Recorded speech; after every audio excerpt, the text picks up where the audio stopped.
আসসালামু আলাইকুম ওয়া রাহমাতুল্লাহি ওয়া বারাকাতুহু। সকলকে অনেক, অনেক শুভেচ্ছা জানিয়ে শুরু করছি আমি শাহাদাত। আজকে আমরা 'টু সেন্টস' পডকাস্ট যে পডকাস্টটি রয়েছে অ্যাম তাদের একটি ভিডিওকে রিভিউ করব।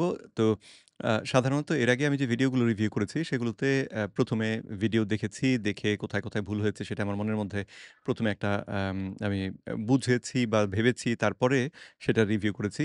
তো সময় বেশি লাগে। আম তো আজকে যেটা করব সেটা হচ্ছে আ এই ভিডিওটির রিভিউ করব, যেটা আমি ১ম বার দেখছি। তো ১ম বার দেখার সঙ্গে, সঙ্গে এটাকে রিভিউ করব। তো আম চেষ্টা করব দ্রুত করে ফেলতে এবং আ আ আমার যে একই কথা বারবার বলার অভ্যাস, চেষ্টা করব সেটা থেকে দূরে থাকতে। দেখা যাক আল্লাহ রাব্বুল আলামিন আ সাহায্য করেন কিনা বা কতটা সাহায্য করেন। তো চলুন তাহলে আমরা এই ভিডিওটি দেখতে শুরু করি। এটিতে যে বিষয়টি বা এটার যে শিরোনাম সেটি হচ্ছে কম বয়সেই এখন এত হার্ট অ্যাটাক কেন হচ্ছে? এই প্রশ্নের জবাব দেওয়ার চেষ্টা করবেন এই পডকাস্টে। আ অতিথি হিসেবে এখানে আছেন আ উম স মুসা ভাই। উনার নামটা কোথায় যেন দেখলাম পুরো আম আবু আবু জাবেদ মুসা এই হচ্ছে উনার নাম। তো উনার আম উনি অতিথি হিসেবে আছেন। উনি একজন দেহ দেখেই বুঝতে পারছেন যে ব্যায়াম করেন, বডি বিল্ডার এবং সঙ্গে, সঙ্গে উনি একজন নিউট্রিশনিস্ট এবং আম আ নিউট্রিশন নিয়ে আ আ উনি শিক্ষা দিয়ে থাকেন বা কনসালটেন্সি করে থাকেন আরকি। তো আ চলুন তাহলে আমরা শুরু করি। দেখি উনি কি বলেন। কোথায় আমি উনার সঙ্গে একমত, কোথায় আবার দ্বিমত করি সেই জায়গাগুলো যতটা ধরতে পারবো আরকি। সব কথা যে সবসময় ধরতে পারবো তাও না। কারণ এইরকম আলোচনায় এত বিষয় নিয়ে আলোচনা হয় যে সবসময় সব বিষয় যে আমরা চট করে তক্ষুনি ধরতে পারি তাও নয়। তো যাই হোক যেগুলো চোখে পড়বে বড় করে সেগুলোকে নিয়ে আলোচনা করব ইনশাআল্লাহ। শুরু করছি। বিসমিল্লাহ। ওখান থেকে শুরু করব। আমি এভাবে করে বলতে চাই যে এই যে আমরা স্ট্রাগল করি, রাইট? কেন স্ট্রাগল করি? কিভাবে করলে আমরা খুব সহজে যে কেউই ফিট হতে পারবে এবং ফিট হওয়াটা কেন এত জরুরি? অনেক ডিজিজ হচ্ছে এটা হাবিজাবি। সো ওই জায়গাটা থেকে যদি আপনি বলেন যে হাউ ক্যান সামওয়ান আজকে দেখে ধরেন যে ইউ নো হোয়াট স্টার্ট একদম করবে হ্যাঁ, বলতে। হ্যাঁ, একদম একটা হ্যাঁ, সাস্টেইনেবল একটা আচ্ছা। ইয়া থাকবে। এখানে আমরা স্টার্ট করতে গেলে সবচেয়ে বড় যে পয়েন্ট আসে সেটা হলো যে একসাথে অনেক কিছু আমরা স্টার্ট করতে চাই। যেমন হ্যাঁ, কেউ যখন ওয়ার্কআউট স্টার্ট করে সাথে, সাথে ডায়েট স্টার্ট করে কিছু সাপ্লিমেন্টেশন এ যায়। হ্যাঁ, লাইফস্টাইলটা চেঞ্জ করতে চায়। যেমন হচ্ছে আপনার স্লিপ হয়তো তার আগের যে স্লিপ সাইকেল ছিল এটা ব্রেক করে নতুন একটা সাইকেলে নিয়ে আসতেছে। হাইড্রেশন ঠিক করতে চায়। তো ওর তো অ্যাকচুয়ালি আজকের দিন আগের দিন তো এরকম ছিল না। হ্যাঁ, তো যখন একটা দিন তার টোটাল রুটিনটা চেঞ্জ হয়ে যাচ্ছে, হ্যাঁ, এটা সাস্টেইনেবল না। যে কারণে আমি আপনাকে বললাম কি যে একটা জিনিস দিয়ে জাস্ট স্টার্ট করেন। First focus on your workout. Right. যখন আপনি ওয়ার্কআউটটা স্টার্ট করবেন তারপরে আস্তে, আস্তে 1 is 2 উইকস যাওয়ার পরে এটার সাথে আপনি হালকা হেভিটেট হবেন। হ্যাঁ। হ্যাঁ, আমরা একটা কাজ যখন স্টার্ট করি তখন হয় কি আমাদের যে ব্রেইনের প্রাইমারি যে মেমোরি থাকে যেটাকে বলা হচ্ছে কি কনশাস মাইন্ড। জি, জি, জি, তো জি, কনশাস মাইন্ড থেকে হচ্ছে আমরা একটা কাজ স্টার্ট করি। জি। তো এটা সাবকনশাস মাইন্ডে যতক্ষণ পর্যন্ত আপনার হ্যান্ড ওভার না হয় ততক্ষণ হুম, পর্যন্ত এটা আমাদের হ্যাবিটেট হয় না। হুম। সো উনি বারবার হ্যাবিটেট শব্দটা বলছেন। এটা আমার একটু গায়ে লাগছে। মানে আমার কানে লাগছে, গায়ে লাগছে না, কানে লাগছে। অ্যা হ্যাবিচুয়েটেড বোধহয় শব্দটা উনি বলতে চাইছেন কিন্তু হ্যাবিটেট বলছেন আরকি। তো যাই হোক তো একটা কাজ আমি কি ওয়ার্কআউট স্টার্ট করলাম আজকে। এখন এটা স্টার্ট করে এটা যখন আমার হ্যাবিটেট হয়ে যাবে। হ্যাবিটেট হওয়ার জন্য একটা টাইম পিরিয়ড দরকার পড়ে। মিনিমাম হচ্ছে আপনার 3 হুম, উইকস থেকে 6 উইকস। দেখা যাবে হুম, কি আপনি এট লিস্ট 40 দিন বা 42 দিন যেটা 6 উইকস একটা কাজ যখন এভরিডে কনশাস মাইন্ড থেকে আপনি কন্টিনিউ করবেন তখন হুম। আফটার 6 উইকস এটা টোটালি আপনার হ্যাবিটেট হয়ে যাবে। কারেক্ট। হ্যাঁ, ফর এক্সাম্পল যে একটা মানুষ লাইফে কোনোদিনও যে দাঁত ব্রাশই করে নাই। ওকে আপনি হুট করে বা কোনো ডক্টর আজকে প্রেসক্রাইব করলো কালকে সকাল থেকে আপনি একটা টুথব্রাশ নিবেন, এটাতে পেস্ট নিবেন দিয়ে 1 থেকে 2 মিনিট আপনি ব্রাশ করবেন। ওর লাইফে হুট করে মনে হবে যে এত বড় ঘুম থেকে উঠেই এত বড় একটা স্ট্রাগল হুম, 1 দিন 2 দিন করে সে কাজটা ছেড়ে দিবে। বাট সে কি ছোট থেকে ব্যাপারটা করে আসতেছে। এখন সে ঘুমে থেকে ব্রাশ করতেছে। উঠে তার ফার্স্ট কাজ কি? সে নামাজ পড়ুক, এক্টিভিটিস করুক, হ্যাঁ, হ্যাঁ। কফি খাক, হোয়াটএভার। মানে ডে স্টার্ট হওয়ার আগে সে ব্রাশ করতেছে। কারণ জি, এটা জি, জি, জি। হ্যাবিটেট। সেম জিনিস আপনি ওয়ার্কআউটটাকে যখন হ্যাবিটেট করে ফেলবেন তখন আপনি ডায়েটটা এটার সাথে, সাথে আপনি এড করেন। ডায়েটের ক্ষেত্রেও একসাথে আমাদের টোটাল মিলগুলোকে রিপ্লেস না করে মানে একদিনের ৩ থেকে ৪ টা বা ৫ হ্যাঁ, বুদ্ধিটা এটা অবশ্য খারাপ কথা না। কারণ একসঙ্গে অনেক রকম পরিবর্তন করতে গেলে সেটা তো কঠিন। তো উনি যে বুদ্ধিটা দিচ্ছেন এটা কিন্তু বেশ ভালো বুদ্ধি আমার কাছে মনে হচ্ছে যে আ এ একটা, একটা করে পরিবর্তন করা। একটা পরিবর্তন করে কিছুদিন সেই পরিবর্তনের সঙ্গে নিজেকে অভ্যস্ত করে নেওয়া। তারপরে আবার নতুন আরেকটা পরিবর্তন যোগ করা। যাতে করে আমি ধীরে, ধীরে, ধীরে, ধীরে এগিয়ে গেলাম আরকি। ৫ টা মিল আপনি নিচ্ছেন। সেক্ষেত্রে যেটা করতে পারেন আফটার 2 উইকস আপনি একটা মিল এড করেন। শুধু ব্রেকফাস্টটা চেঞ্জ করেন। হুম, দেন আফটার 1 or 2 উইকস আপনি হুম, লাঞ্চ বা একটা স্ন্যাকস আইটেম আপনি চেঞ্জ করলেন। হুম। তারপরে 1 or 2 মান্থ আপনি আরো ২ টা মিল রিপ্লেস করে একটা হেলথি লাইফস্টাইল এর ভিতরে চলে আসলেন। তাহলে নির্ভর করে অবশ্য যে আমার কত দিনের মধ্যে সফল হতে হবে। আম তো যদি কারো অতি দ্রুত ওজন কমানোর প্রয়োজন পড়ে, তাহলে এই প্রক্রিয়া অবশ্য কাজ করবে না। কিন্তু আবার সেই সঙ্গে যার দ্রুত ওজন কমানো দরকার, যদি সেটা জরুরি হয়, তাহলে তো তার মোটিভেশনটাও তার যে মানসিক শক্তিটাও থাকবে বেশি।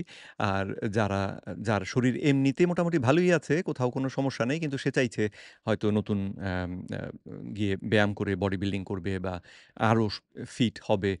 সেই সমস্ত ক্ষেত্রে যেহেতু মানুষটা এমনিতেই বেশ আরামেই ছিল, তখন তার পক্ষে নতুন মোটিভেশন পাওয়াটা আসলে কঠিন হয়। তো সেক্ষেত্রে বোধহয় উনার এই কৌশলটা বেশ ভালো কাজ দিতে পারে। তাহলে হুম। ব্যাপারগুলো হয়ে গেল কি খুবই সিম্পল। আপনার ব্রেন আপনাকে মানে যে নতুন টাস্ক আপনি এড করতেছেন, এটার জন্য আপনাকে ট্রিগার করতেছে না। নেগেটিভলি ট্রিগার করতেছে না যে না নতুন জিনিস এটা আমার রাইট। করতে ডিফিকাল্ট হচ্ছে, আমার লাইফস্টাইলের সাথে এড হচ্ছে না। বাট ব্যাপারগুলো কি যে আপনি হ্যাবিটেট করতেছেন, সাবকন্সিয়াস মাইন্ডে ব্যাপারগুলো ডেলিভার হয়ে যাচ্ছে, টাস্কগুলো আপনার জন্য খুবই ইজিয়ার হয়ে যাচ্ছে। খুবই সিম্পল ভাবে তখন ডায়েট, ওয়ার্কআউট এগুলো আপনি কন্টিনিউ করতে পারবেন। ভাই এখানে আপনি যেটা বললেন যে হ্যাবিটের কথাটা যেটা বললেন, আমার কাছে খুবই ভালো লাগলো। কারণ এখানে দাঁত ব্রাশা থেকে আমার তখন মনে পড়তেছিল নামাজ। যেমন হচ্ছে যে ফজরের নামাজ যেটা। কেন আমি কথাটা বললাম? কারণ আলহামদুলিল্লাহ এটা বলা উচিত এবং সবার জানা উচিত। ভাই মাশাআল্লাহ এতটা ডিসিপ্লিন, মাশাআল্লাহ, এতটা বারাকাল্লাহ, ডিসিপ্লিন মাশাআল্লাহ। যে আমি উনারে ফজরেও নক দিলে উনি ১ মিনিটের মধ্যে রিপ্লাই দেয়। রাত ১০ টার সময় মেসেজ দিলে ১ মিনিটের মধ্যে রিপ্লাই দেয়। আমি লাইক এটা কেমনে সম্ভব? আমি তো ভাই পারি না এটা করতে। দেন আমি জানতে পারলাম যে ভাই হচ্ছে মাশাআল্লাহ তিনি ফজরের নামাজ নিয়মিত পড়তেছে। ব্যাপারটা কিন্তু এরকম সবসময় ছিল না। হুম। বিষয়টা বুঝ। এই যে বিষয়গুলো যে ভাই বলল যে কি হ্যাবিটের যে ব্যাপারটা, এটাই তো একজন প্রপার মুসলিম যে প্রোডাক্টিভ থাকা উচিত। এভাবে তো ইয়া করা উচিত, তাই না ভাই? সো ওই জায়গাটা আমি খুব ইন্সপায়ার্ড হই এবং এগুলা সবকিছুর মধ্যে কিন্তু ফিটনেসটা অনেক বেশি জরুরি। অনেক। আপনি যদি ফিট না থাকেন মানে আপনি সেই সুন্নাহটাই পালন করতেছেন যেটা ট্রু, আমাদের ট্রু, আসলে ট্রু, হওয়া উচিত, তাই ট্রু। না ভাই? সো আরেকটা যে জিনিসটা ভাই আমার খুব ভালো লাগছে যখন আমি শুরু করছিলাম সাজ্জাদকে মানে সাজ্জাদকে বলা হয়নি।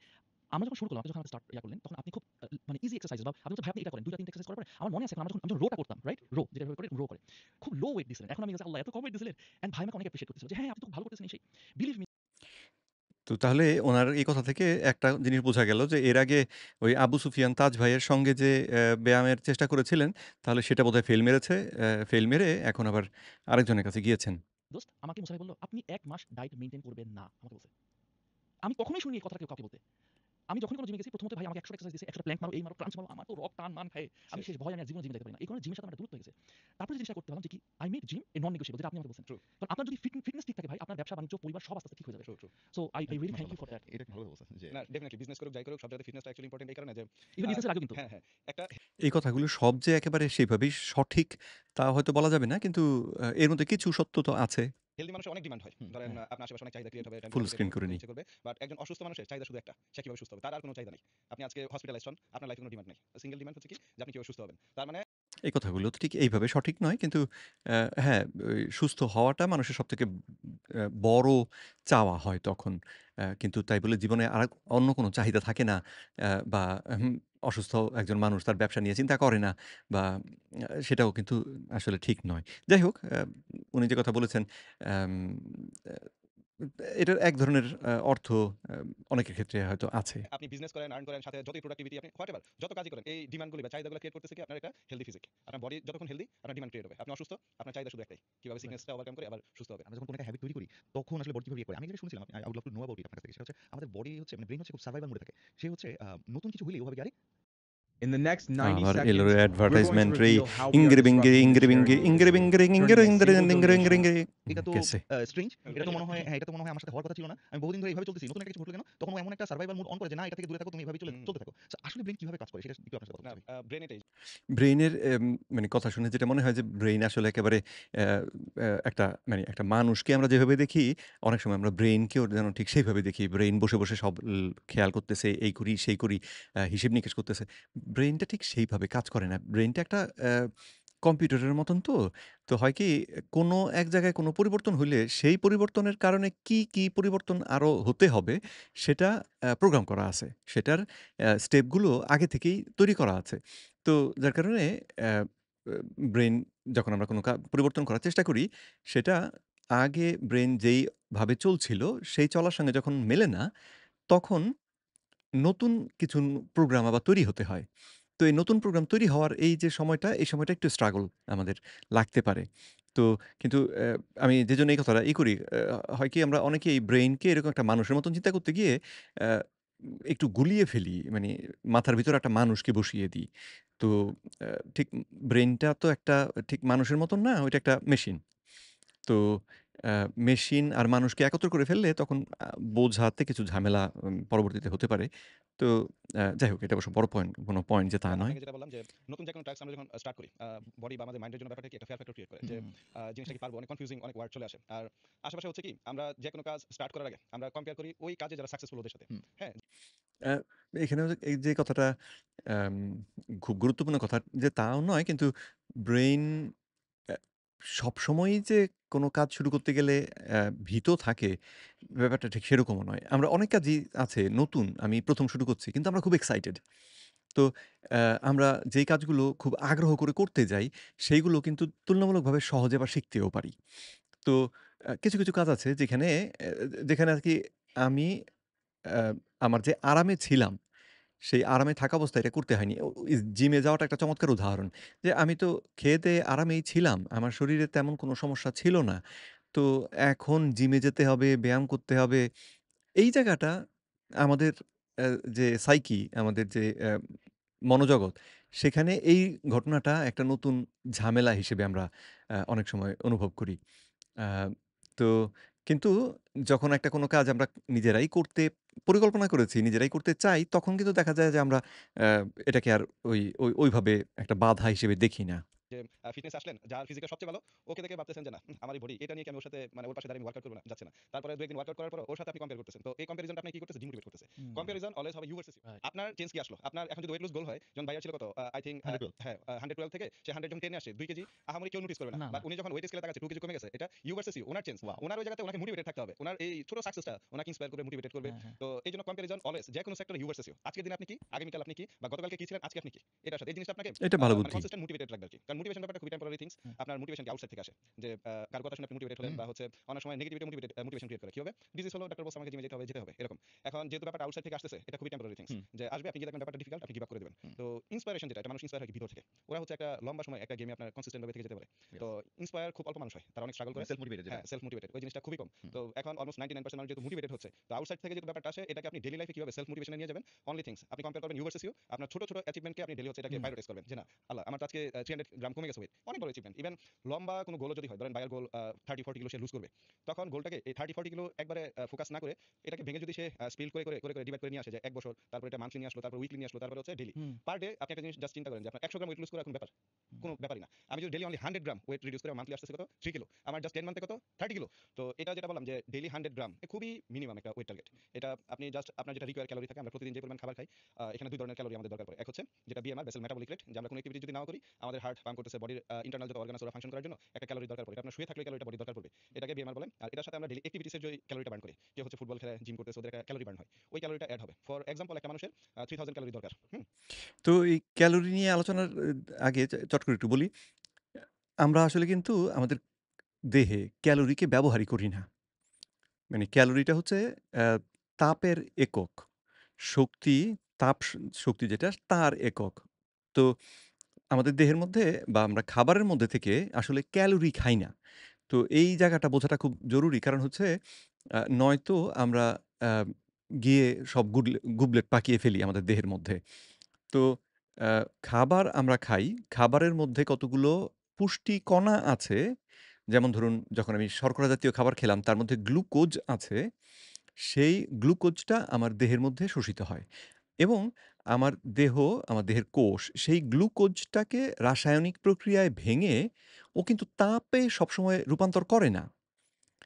কিছুটা আমাদের দেহে তাপ তৈরি করার জন্য কিছুটা তাপে রূপান্তর করতে হয়। কিন্তু সবসময় তাপে রূপান্তর করে না। বরং রূপান্তর করে ATP তে, এডিনোসিন ট্রাইফসফেটে। তো যেটা আরেকটা আ রাসায়নিক অণু, রাসায়নিক পদার্থ। তো গ্লুকোজটাকে ভেঙে একটা নতুন রাসায়নিক পদার্থ তৈরি হয়।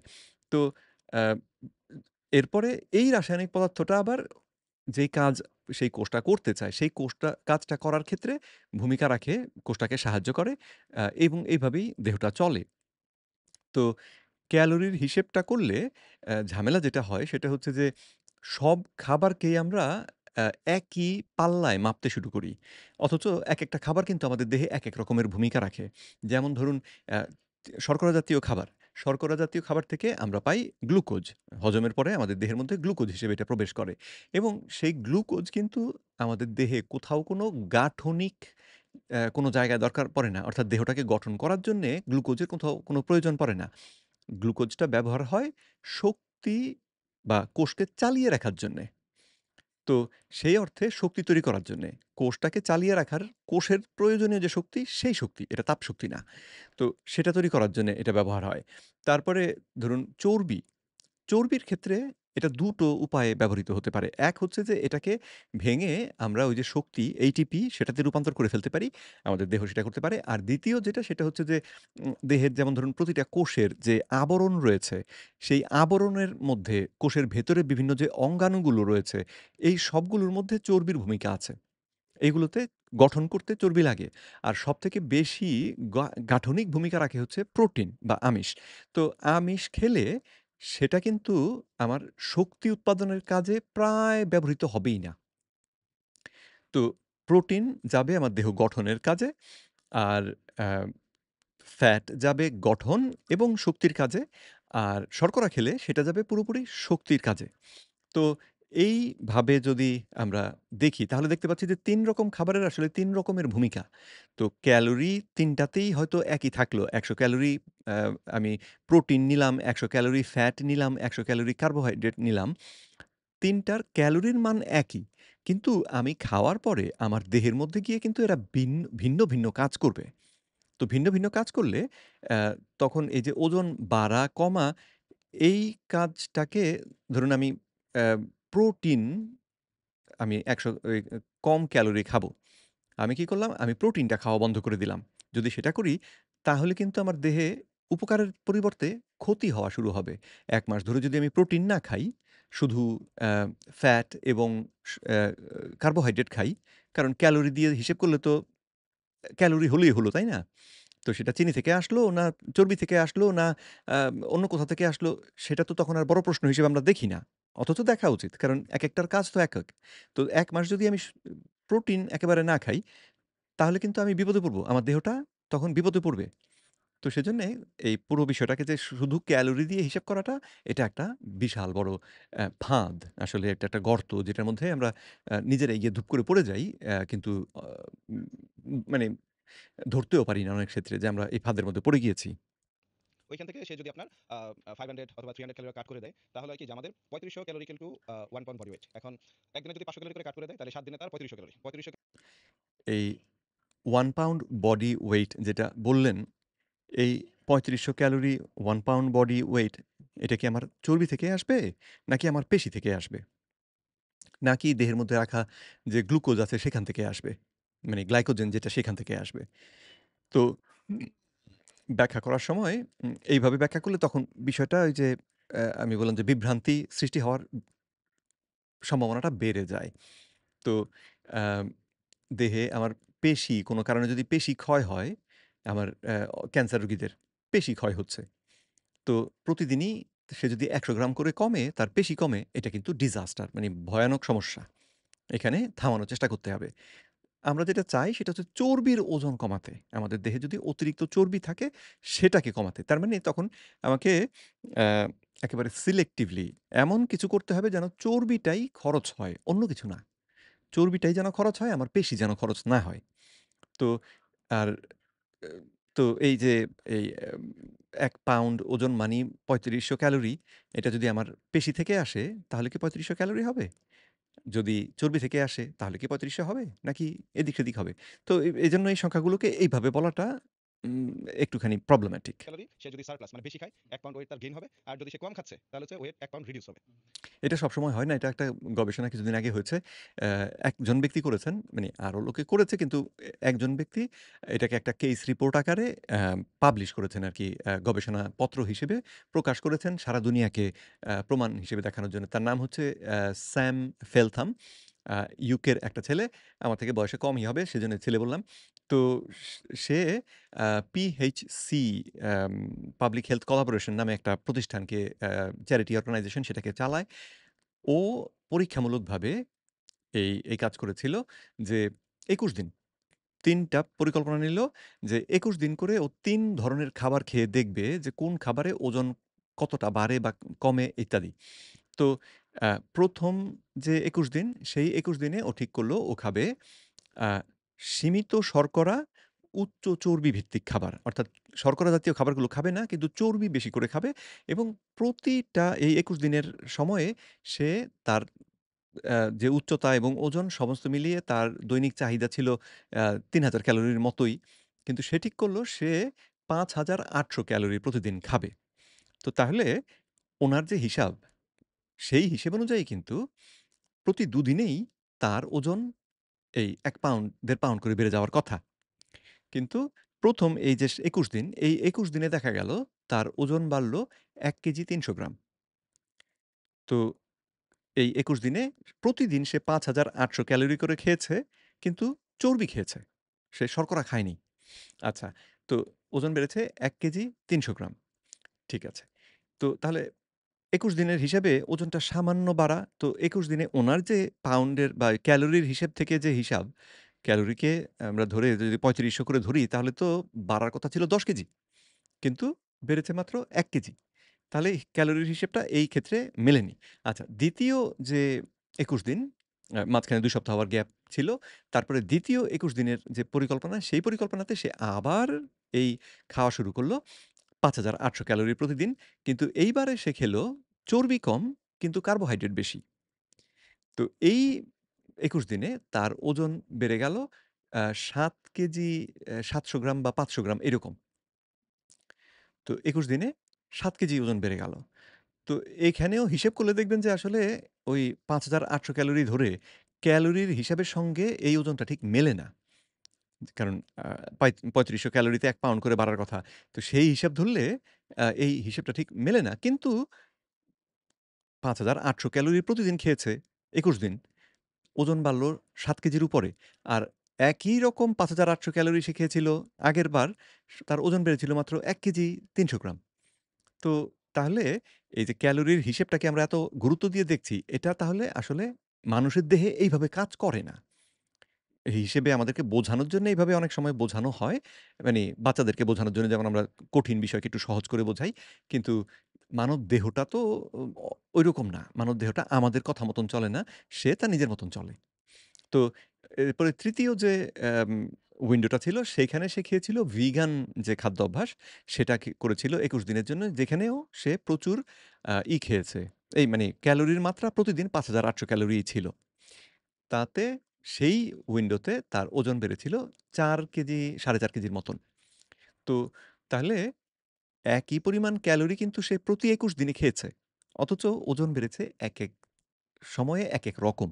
যেটা নির্দেশ করে যে ক্যালোরি হিসেব করে আমরা ওজন কত বাড়বে বা কমবে যে হিসেবটা করে ফেলি, এটা আসলে কাজ করে না। আর আরেকটা যদি এভাবে আমরা হিসেব করে দেখি তাহলেও খুব ব্যাপারটাকে সমস্যাটা ধরা পড়ে। ধরুন প্রতিদিন ১০০ ক্যালোরি করে কম খেলে উনি যেরকম হিসেব করে দেখালেন যে কিছুদিনের মধ্যেই আপনার ওজন কমে যাবে। তো আমি প্রতিদিন যদি ১০০ ক্যালোরি করে কম খাই ১০ বছর ধরে, তাহলে কি আমি বাতাসে মিলিয়ে যাবো? তা তো হয় না। বাতাসে আমি তো মিলিয়ে যাই না। তাই না?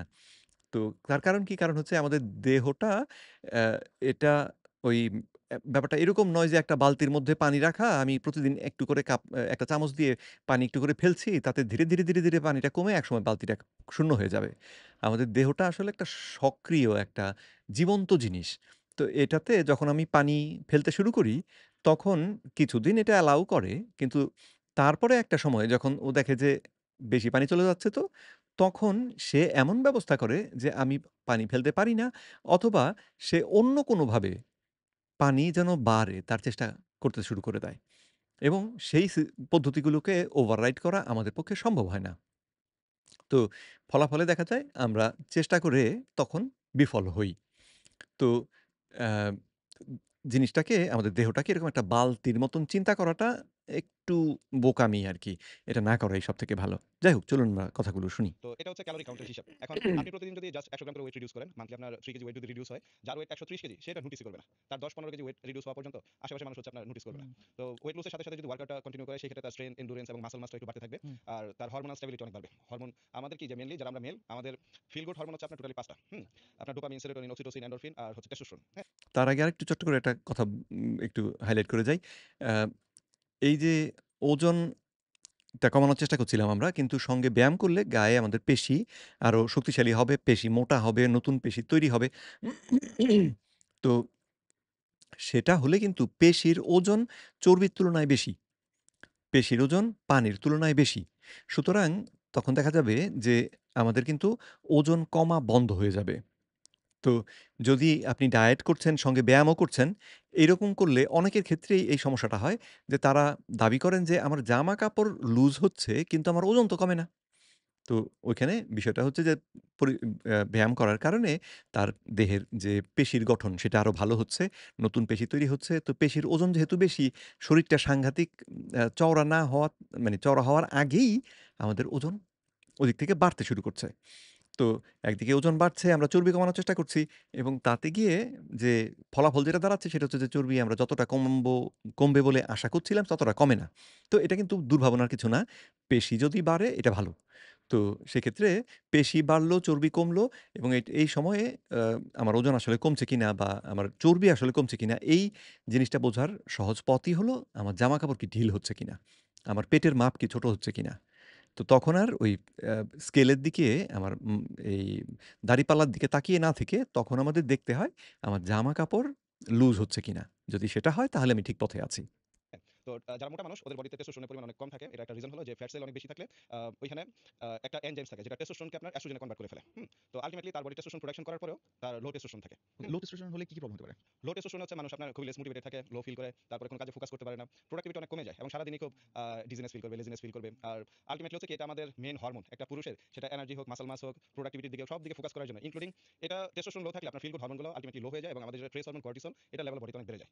তো তো টেস্টোস্টেরনটা আমাদের জন্য অত্যন্ত জরুরি। টেস্টোস্টেরনটাই আমাদেরকে মানে পুরুষদেরকে পুরুষ বানায়। ঠিক আছে? সুতরাং সেজন্য এই হরমোনটা খুবই জরুরি। তো আল্টিমেটলি হচ্ছে কি একটা মানুষকে ফোকাস করার জন্য, এনাফ এনার্জিস থাকার জন্য আপনার এই হরমোনটা ব্যালেন্স করা অনেক ইম্পোর্টেন্ট। তার আগে আপনি আমাকে একটা জিনিস বুঝান প্লিজ। সেটা হচ্ছে আমাদের টিমেও এমন অনেক মানুষ আছে, ইভেন আমাদের অডিয়েন্সেও মানে তার আশেপাশে এরকম অনেক মানুষকে দেখবে ভাই এত খায় মাশাআল্লাহ এর ওজন বাড়ে না। হ্যাঁ। এই শুকনো শুকনাই আছে। হ্যাঁ, এরকম মানুষ আছে। ভাই মানে আপনি একটু আগে বললেন এই যে ৩৫০০ যদি আমার ক্যালোরি ঢুকে তাহলে 1 রাইট। পাউন্ড আমার এডিশনাল বাড়তে পারে। এদের এই পাউন্ড গুলা গেল কই ভাই? আর এই ভাই খাবারগুলা কে খায়? এটা জিনে খায়? আমার এরকম সত্যি করে বলেন ভাই। আচ্ছা। এই প্রশ্নটাই আসলে ওনার যে ক্যালোরি থিওরি সেটাকে পুরো তো ধসিয়ে দিল। কিন্তু মজার ব্যাপার হচ্ছে যে যারা এই যে এত খাচ্ছে কিন্তু মোটা হচ্ছে না, তাদের জীবনটাকে যদি একটু ভালো করে দেখি তারা আসলে কি খাচ্ছে? অনেক সময়ই আমরা বলি যে ফাস্ট ফুড খায়। তো ফাস্ট ফুডের মধ্যে যে চিকেন খাচ্ছে, সে কিন্তু ভালো জিনিসটাই খাচ্ছে। সে এক বসাতে বেশি খাচ্ছে কিন্তু ভালো জিনিসটাই খাচ্ছে। দেহের জন্যে প্রয়োজনীয় জিনিস খাচ্ছে। চিকেন খেলে আপনার ওজন কিন্তু বাড়বে না। তো সুতরাং মাফ করবেন। তো আবার কিছু মানুষ আছে যাদের দেহে জিনগত কারণেই তাদের এই খরচ করার, দেহের মধ্যে শক্তি উৎপাদনের যে মাত্রা সেটা কিছু বেশি থাকে। তারপরে কিছু মানুষ আছে যে যখন খাচ্ছে তখন সে খুব খাচ্ছে। কিন্তু তারপরে সে উপোস করে। অন্যদের মতন যেমন এই এখন খেলো আবার ১০ মিনিট পরে আবার খাবে, ১৫ মিনিট ১-২ ঘন্টা পরে আবার খাবে। এইরকম করে না। দিনে ৭ বেলা খায় না। দিনে ২ বেলা খায়, ৩ বেলা খায় কিন্তু যখন খায় তখন সে একেবারে অনেকটা খায়। এদের ক্ষেত্রেও কিন্তু এরকম একটা হতে পারে যে বন্ধুদের সঙ্গে বসে যখন খাচ্ছে তখন বন্ধুরা দেখতেছে, "ওরে বাবা! এ তো সাংঘাতিক খাবার খেলো।" অথচ তার কিন্তু আ ওই যে অন্য সময়টাতে বাকি সময়ে সে যেহেতু খাচ্ছে না, তখন সারাদিনের হিসেব করলে দেখা যায় যে টোটাল যে পরিমাণ খাবার খেয়েছে সেটা অন্য আরেকজনের তুলনায় মোটামুটি একই রকমের খাবার। তো এটা একটা কারণ। এগুলো তো আমার হইতো। ওর জিনিস সরি মানে কি আমার ঘটনা কি? সমস্যা আছে আচ্ছা, মানুষের বডি হচ্ছে আপনার ৩ টাইপের বডি হয় আরকি। হ্যাঁ, একটোমরফ, এন্ডোমরফ আর মেসোমরফ। তো একটোমরফ ক্যাটেগরি যারা ওদের মেটাবলিক রেট অনেক হাই থাকে। এটা জেনেটিক্যালি ন্যাচারালি। হ্যাঁ, ন্যাচারালি। ওরা ধরেন গিফটেড বলতে পারেন। তারা সারাদিন বার্গার খেলেও হচ্ছে আপনার ওয়েট বাড়ে না। হ্যাঁ, অনেক ক্যালোরি খাচ্ছে এবং ক্যালোরি কোনো কাউন্টও নাই। নরমালি আমরা 50% ক্যালোরি খেলে অনেক মোটা হয়ে যাবো। কিন্তু ওর মেটাবলিক রেট এত হাই যে যাই খাচ্ছে ওর এগুলা ডাইজেস্ট হয়ে যাচ্ছে, বডি বার্ন করে ফেলতেছে। তো এটা কি দ্যাটস ওয়াই ভালো তো তাহলে ওই যে ক্যালোরি দিয়ে আপনি যে সাধারণ নিয়ম বলে দিলেন ৩৫০০ ক্যালোরিতে ১ পাউন্ড। এটা তাহলে তো বলা ঠিক হলো না। কারণ অনেক মানুষই আছে এক্টোমরফ। আবার অনেক মানুষই আছে মেসোমরফ। যাদের ক্ষেত্রে হয়তো এই নিয়ম খাটবে না। তার মানে এই যে এই নিয়মটা সকলের জন্য প্রযোজ্য নয়। অর্থাৎ এটা আসলে নিয়ম না। খারাপ? ভালো খারাপের কোয়েশ্চেন ওভাবে আসবে না যেহেতু আপনার ওয়েট গেইন হচ্ছে না। সেজন্য সে শুধু যদি জাঙ্ক ফুডের উপর ডিপেন্ড করে হুম। তাহলে লিন থাকার পরও তার বডিতে আপনার দেখা যায় ইন্টারনাল অর্গানের উপর ফ্যাট ধরতে পারে। ওটা ওর জন্য হার্মফুল। কারণ একটা সার্টেন টাইমে আমি আমার এরকম অনেক ক্লায়েন্ট পাইছি যারা খুবই দেখতে ফিট। আউটসাইড দেখে আমার মনে হচ্ছে একদম হেলথি। বাট যখন কনসাল্ট করতেছি দেখি কি যে ওর ডায়াবেটিস আছে, ওর হাইপারটেনশন আছে, ওর টিজি লেভেল হাই। হ্যাঁ? তো কিন্তু দেখে মনে হচ্ছে না। মানে আউটসাইড দেখে আমি বুঝতেছি না ওর অর্গানের এত বাজে কন্ডিশন। তো ওরা কিন্তু লিন মানুষ। এরা কিন্তু এরকম না যে ওভারওয়েট, স্টাবন এরিয়া বের হয়ে গেছে এরকম না। They are look fit hmm. But internally fit না। মুসা ভাই আপনার এই যে বডি এটা তো পুরা ন্যাচারাল। আমি তো আপনাকে জানিয়ে দিতে Video call. But it's advertisement. Look, what's going on over there? I'm doing the work. I'm doing everything. পুরা ন্যাচারাল। এটা কতদিন লাগছে আপনার এরকম বডি অ্যাচিভ করতে? বডি অ্যাচিভ করার ব্যাপারটা হলো কি ভাই যে জেনেটিক্যালি একটা সাপোর্ট থাকে, আরেকটা হচ্ছে যে আপনার পেশেন্ট কিরকম। হুম। লম্বা সময় যদি কেউ ওয়ার্কআউট করে বডি এমনি হয়ে যায় বাট আউটসাইড থেকে নোটিস করার মতো বডি বিল্ড করার জন্য মিনিমাম ১ থেকে ৩ বছর সময় লাগে। এরকম একটা সময় ধরেন লাগে। আমি যদি আপনার মতো এরকম বডি অ্যাচিভ আমার করতে মতো চাই। আপনার কখনোই হবে না। যে জিনিসটা হবে হয় আমার থেকে আপনার ভালো হবে বা আমার আশেপাশে হবে। ইভেন আমিও আপনার মতো হতে পারবো না। পৃথিবীতে সবাই ইন্ডিভিজুয়ালাইজড। ও। আপনার ড্রেস আমি পড়তে পারবো না, সাজ্জাদ ভাই পড়তে পারবে না। আপনার ডায়েট আমার কাজ করবে না। আমার ডায়েট সাজ্জাদ ভাইয়ের কাজ করবে না। আপনার ওয়ার্কআউট আমার কাজ করবে না। আমার আবার সাজ্জাদ ভাইয়ের কাজ কি করবে না। বলেন? এটা সবার ক্ষেত্রে এইভাবে করেও বলা আবার ঠিক না। কারণ ডায়েটের ওই যে মূল নিয়মগুলো, সেগুলো কিন্তু আবার সবার ক্ষেত্রেই খাটে। আমি শর্করা খাই বেশি করে প্রতিদিন ৭ বেলা, তারপরেও মোটা হই না, এইটা কিন্তু হয় না। এখন অ্যা আরেকটা প্রশ্ন এখানে থাকে অবশ্য যে, আমাদের দেহের চর্বি ধারণ ক্ষমতা। কিছু মানুষ আছে আমাদের বিশেষ করে দক্ষিণ ভারতীয় বা এই যে দক্ষিণ এশীয় আমরা যারা আছি, আমাদের চর্বি ধারণ ক্ষমতা কম। দেহের মধ্যে। তো যার কারণে আমরা মোটা হওয়ার আগেই অসুস্থ হয়ে পড়ি। তো সেজন্যে দাবি করতে পারি যে আমি তো মোটা হইনি।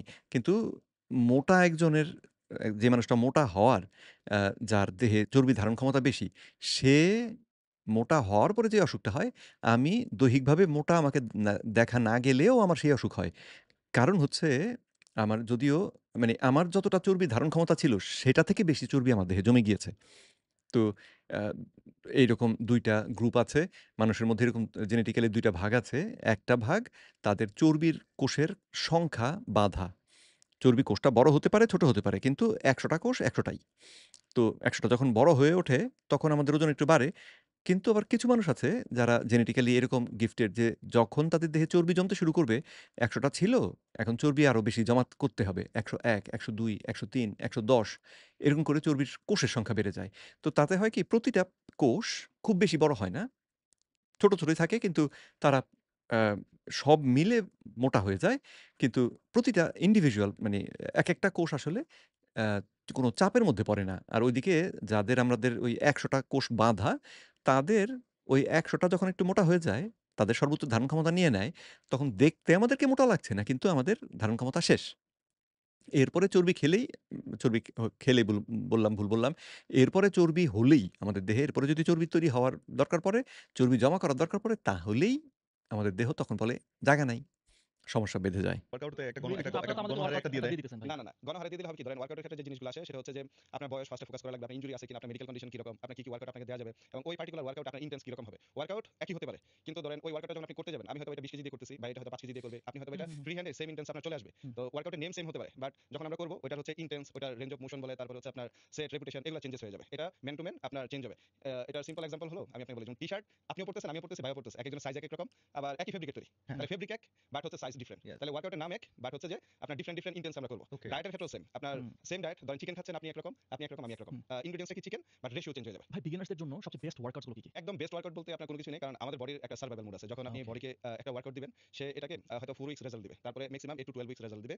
তারপর হচ্ছে সে রেজাল্টকে পজ করে দেয়। এটাকে বলা হচ্ছে প্ল্যাটো। প্ল্যাটো হচ্ছে যে আপনার ডায়েট ঠিক আছে, ওয়ার্কআউট ঠিক আছে, আপনার নিউট্রিশন ঠিক আছে, স্লিপ ঠিক আছে, হাইড্রেশন ঠিক আছে। সব ঠিক থাকার পর আপনার বডি যখন রেজাল্ট দেয় না। কারণ কি বডি এটাকে অ্যাডপ্ট করে নেয়। ও তো আলটিমেটলি এখন যে ওয়ার্কআউট আপনার জন্য ভালো, এটা কিছুদিন পর আপনার চেঞ্জ করে বডিকে নতুনভাবে হিট করা লাগবে। ওকে আবার সার্ভাইভাল জোনে ফেলতে হবে। যাতে ও নতুন করে আবার রেজাল্ট আপনাকে দেয়। মানে একই ওয়ার্কআউট। হ্যাঁ, আগে বডি ওয়েটে স্কোয়াট করতেন, তারপর হয়তো 10 কেজি অ্যাড হ্যাঁ, করলেন, হ্যাঁ। তারপরে 12 কেজি, 11 কেজি এভাবে করে ইনটেন্স আপনি বাড়াচ্ছেন। তো বডি কি রেগুলারলি স্কোয়াটটা করতেছে, মুভমেন্ট ঠিক আছে, বাট ওইখানে আপনার ওয়েট বেড়ে যাচ্ছে, প্রগ্রেসিভ ওভারলোড হচ্ছে। হুম। এভাবে আপনি কনসিস্টেন্ট ভাবে ধরেন 12 উইকস একটা ওয়ার্কআউট থেকে রেজাল্ট ওকে, নিতে পারেন। ওকে। আর তারপরে আমাদের তো ওয়েটের একটা লিমিটস আছে। হ্যাঁ, আমরা তো হ্যাঁ। হাতির মতো টনে টন ওয়েট নিতে পারবো না। সো না। এক জায়গা থেকে যখন আপনার ওয়ার্কআউটটা একটা ওয়েটের জায়গাতে স্টাক হয়ে যাবে, তখন ওয়ার্কআউটটা চেঞ্জ করে নতুন একটা ওয়ার্কআউট জি। আপনি এড করবেন, ওটা আপনাকে খুব ভালো রেজাল্ট দিবে। সো আলটিমেটলি কোন সিঙ্গেল ওয়ার্কআউট সুপার ওয়ার্কআউট না। ওকে, ওকে। আমি ধরেন যেদিন লেগস ডে থাকে হুম, সেদিন আমার জিমে যাইতে ইচ্ছা করে না ভাই। কোন রকমের মোটিভেশন আমার কাজ দেয় না। হ্যাঁ, বুঝছেন ভাই? হ্যাঁ, এখন কথা হচ্ছে লেগসটা আপনারা বলেন যেটা যে খুব ইম্পোর্টেন্ট। রাইট। ভাইরে স্কিপ করা যাবে না, সেটা সবচেয়ে বেশি স্কিপ করে পোলাপান। আপনি আমাকে একটু বুঝান বা আমাদের অডিয়েন্সের জন্য আমাদেরকে বুঝান যে এটা এতটা ইম্পোর্টেন্ট কেন লেগস? আচ্ছা, লেগসে হচ্ছে আপনার মাসলস অনেক বেশি। বডিতে সবচেয়ে ওকে, লার্জেস্ট মাসল যদি আমরা কাউন্ট করি তাহলে ওকে, লেগস, তারপরে ব্যাক, তারপরে চেস্ট আসবে।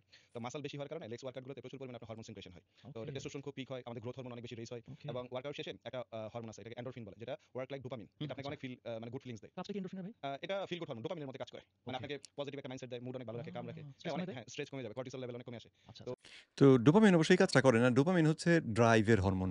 ডোপামিন যদি থাকে তাহলে ধরুন আমরা কোনো একটা কিছু করব, সেটার জন্য যে এক্সাইটেড হই সেটা ডোপামিন করে। যে আমি এটা করব। তো কাজটা করা হয়ে গেলে তারপরে আমরা যে অনুভব করি, হয়ে গেছে। এটা হচ্ছে এন্ডোরফিন। তো অ্যা ব্যায়াম করার পরে ওই অনুভূতিটা হয় আসলে যে খুব পরিশ্রম করে তারপরে যখন ব্যায়াম ইসে থেকে জিম থেকে বেরোই, লন্ডনে থাকতে আমি কিছুদিন এরকম ব্যায়াম করেছিলাম।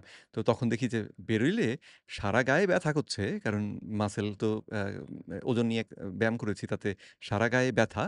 হ্যাঁ, হাঁটছি ধীরে, ধীরে। কিন্তু মনের মধ্যে খুব শান্তি। করে এসেছি চমৎকার একটা কাজ।